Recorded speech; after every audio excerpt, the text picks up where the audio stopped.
इस सवाल को देखो जरा। क्या कहता है, क्या एक ए मैट्रिक्स है और एक बी मैट्रिक्स है और दोनों गुना करने पर एक जीरो मैट्रिक्स प्राप्त होता है। तो यहाँ ऑप्शन देना है थीटा और फाई में रिलेशंस का। समझ गए?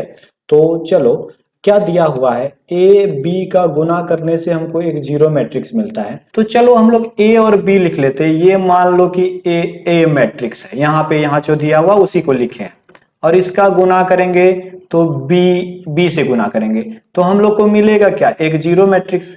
ऐसा। अब सुनो जरा, तो पहला एलिमेंट यहाँ पे जो दोनों का गुना करके जो आएगा एक मैट्रिक्स आएगा और इसको इक्वेट करेंगे किसके साथ, जीरो जीरो के साथ। क्या बोले, ये एक मैट्रिक्स है ए और ये है बी मैट्रिक्स, ये दोनों को गुना करने पर तो यहां पे मिला है तुमको एक मैट्रिक्स। अब इसका जो पहला एलिमेंट होगा इस मैट्रिक्स का, उसको इक्वेट करेंगे किसके साथ, इस जीरो के साथ।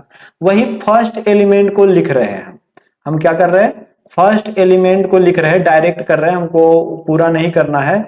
फर्स्ट एलिमेंट को इक्वेट करेंगे किसके साथ, जीरो के साथ। तो हमको मिल जाएगा रिलेशन किसमें, थीटा और फाई में, जो ऑप्शन में दिया हुआ है। अब चलो देखो, पहले एलिमेंट को निकालने के लिए रो इंटू क्या करेंगे, कॉलम। पहला रो पहला कॉलम, तो पहला रो पहला कॉलम के साथ गुना होगा तो क्या लिखेंगे बताओ जरा, कॉस स्क्वायर थीटा गुना होगा किसके साथ, कॉस स्क्वायर फाई के साथ, और उसके बाद साइन थीटा कॉस थीटा गुना होगा किसके साथ, कॉस फाई और साइन फाई के साथ। ये पहला एलिमेंट निकला, मतलब ये वाला। इसी तरह दूसरा, तीसरा, चौथा एलिमेंट निकलेगा। लेकिन हमको पहला को इक्वेट करेंगे जीरो से तो मिल जाएगा रिजल्ट हमको। इसको इक्वेट कर दिए किसके साथ, जीरो के साथ, क्योंकि जो मिलेगा रिजल्ट इक्वल मैट्रिक्स का है।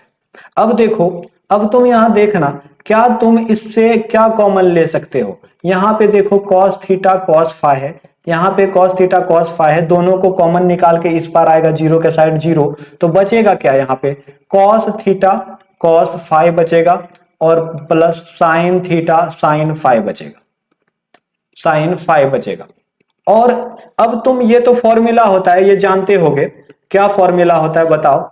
ये जो फॉर्मूला होता है वो होता है, देखो cos a cos b plus sine a sine b, तो cos a माइनस b, तो यहाँ पे cos a के जगह है थीटा और b के जगह है फाई, तो cos थीटा माइनस फाई बराबर जीरो।